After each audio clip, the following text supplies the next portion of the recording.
It is a day of barbecues, parades, and the unofficial start of summer. But beneath the celebration lies a solemn purpose: to pause and remember the men and women who never came home. Originally known as Decoration Day, this tradition was born from the ashes of the Civil War, the deadliest conflict in our history. In 1868, General John A. Logan called for a nationwide day of remembrance to decorate the graves of the fallen with flowers. Over time, it evolved into Memorial Day, a federal holiday honoring those lost in all American wars. Since the founding of the United States, approximately 1.3 million Americans have paid the ultimate price for our nation's defense. Here is the cost of freedom: conflict by conflict. In the war that birthed our nation, the Revolutionary War, an estimated 25,000 patriots died.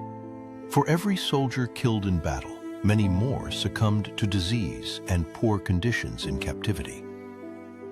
In the War of 1812, we lost roughly 15,000 troops.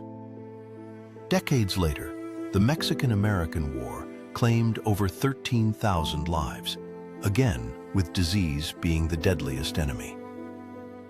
Then came the Civil War, a conflict that tore the nation apart. It remains our bloodiest war, with an estimated death toll of over 620,000 Union and Confederate soldiers combined, nearly half of all Americans who have ever died in wartime.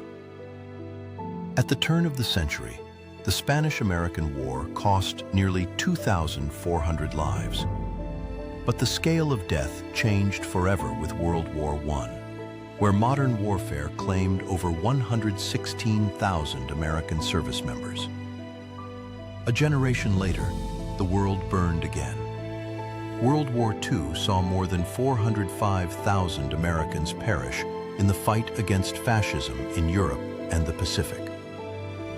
The Cold War brought new battlefields. In Korea, over 36,000 Americans gave their lives.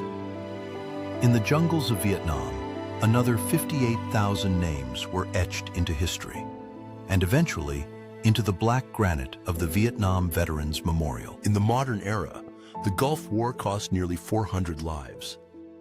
The global war on terror followed, claiming roughly 4,500 troops in Iraq and over 2,400 in Afghanistan.